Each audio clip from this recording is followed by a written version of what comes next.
MRT produk campur Genki. Itu satu. Kemudian kita akan ada satu super app ya, yang kita terangkan tadi yang begitu powerful.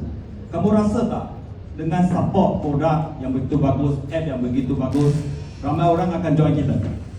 Yes, betul? Kemudian kita tengok 5 jenis orang atau segmen yang kita nak target. Siapa dia? Kita tengok orang muda dulu ya. Mengikut statistik, kebanyakan orang muda walaupun graduate 20% atau peratus yang memuas hati dengan kerja yang apa dia sekarang. Mungkin dia kerja untuk bank, untuk syarikat lain.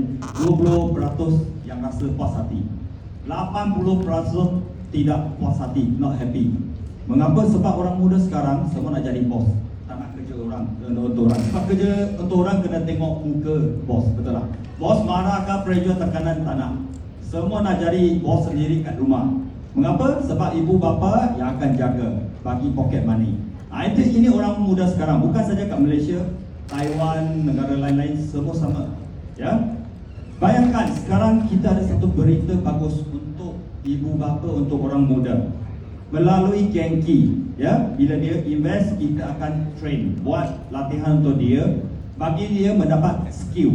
Ya, buat benda yang skill set macam profesional, kena ada skill. Bila dia ada skill, dia boleh buka kedai sendiri atau dia boleh buat kat rumah atau Soho. Semua dia boleh buat. Jadi bayangkan kalau kita jumpa ibu bapa orang muda ni, bang, 15,000, 16,000 saja, ya, satu pelaburan untuk anak anda. Kita bagi training, kita bagi dia ada skill, dia boleh buka kedai sendiri. Nampak tak? Kebanyakan ibu bapa, yes, saya boleh 16,000, saya boleh untuk anak saya, future, untuk masa depan dia. Jadi kita sudah ada satu berita, cerita yang amat bagus untuk orang muda. Kemudian nampak kita ada banyak online, social media. Orang muda kan sekarang suka main TikTok. Anak saya hari-hari TikTok, Insta, tak berhenti-henti. Semua orang kebanyakan bersama. Seorang orang muda suka main benda ni, kita ada. Ya, macam ni Mr. Chen cakap, pakai satu jari saja, tekan saja, semua sudah komplit. Jadi bagi orang muda, dia pun suka. Saya boleh jadi bos, buka kedai sendiri. Saya boleh buat online. Orang suka buat posting ke, share ke, semua boleh. Jadi kita sudah boleh melingkupi segmen ini. Ya. Yang kedua, ini middle age. Ya, orang yang 40-an, 50-an macam saya lah. Ya. Kalau ada orang kebanyakan walaupun dia ada kerja sendiri atau bisnes sendiri, tapi dia tak puas hati. Dia rasa saya boleh buat dengan lebih baik, atau dia mungkin sudah kena buang kerja, recently ekonomi merosotkan. Jadi orang yang ni dia tengah mencari satu peluang, tapi mana itu peluang? Tak dapat cari sebelum ni. Tapi hari ini melalui Genki dia boleh. Ya, sebab kita akan tolong dia sama. Dia boleh join kita, buat bisnes ni, buka kedai ke, bergantung kepada. Jadi orang yang segmen ni ramai. Dia kata saya nak cuba benda, saya nak buat bisnes yang lain. Ini pun kita boleh bawa. Ya. Kemudian suri rumah. Kita tadi pun dah share, suri rumah sekarang. Dulu mungkin dia tak kerja sebab nak jaga anak-anak kecil. Sekarang anak semua sudah besar, dia boleh seorang pergi kerja.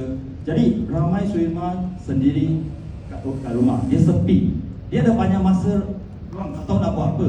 Ya, dia akan cari, kalau hari ini kita beritahu, come datang kita punya tempat belajar, itu cooking class.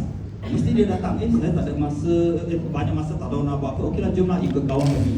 Jadi kita melalui cooking class, kita boleh tarik atau attract dia orang datang belajar. Bila dia suka community ni, slowly kita bawa dia masuk jabatan.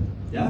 Kemudian golongan ni dia tak nak income yang tinggi sebab husband pun sudah ada income. Dia cuma nak sikit side income. Kemudian dia nak kawan community yang boleh sama-sama makan-makan, minum-minum. Ini ialah golongan yang suri rumah. Kemudian untuk kedai, orang yang sudah ada kedai kat luar, tak kira dia kedai spa ke, urut ke, salon kecantikan, ya. Sekarang melalui kita punya online shop, dia bukan saja boleh buat promosi untuk barang atau kedai dia sendiri. Misalnya dia nak buat salon kecantikan, dia boleh letak barang produk dia sendiri. Kemudian dia boleh ada satu page untuk produk Genki. Jadi bagi mereka ada alasan yang amat bagus. Wah, ni bagus lah, ni app, ini syarikat boleh tolong saya, bukan saja improve I sendiri punya business, melalui Genki, I boleh dapat bisnes yang baru. Nampak? Jadi bagi dia orang 16,000 tu apa? Kecil saja. Kalau berbanding apa yang company akan tolong dia. Jadi itu sekali lagi kita ada satu cerita, ya, satu objektif yang amat jelas bagi orang yang ada kedai. Kemudian untuk orang yang buat MLM, kompetitor ke pesaing kita, ya, semua orang menghadapi cabaran yang sama. Susah nak cari orang, mana orang, betul tak? Dalam MLM tak ada orang baru, tak ada bisnes baru, ya. Kemudian melalui kita punya online to offline platform, melalui apa yang kita share tadi, kita dapat macam Mr. Chen share kat China, satu festival, Lantern Festival, satu TikTok 7 hari punya campaign, 20,000, 30,000 orang baru sign up itu package. Jadi tak ada masalah sekarang nak cari orang baru, kita sudah ada cara.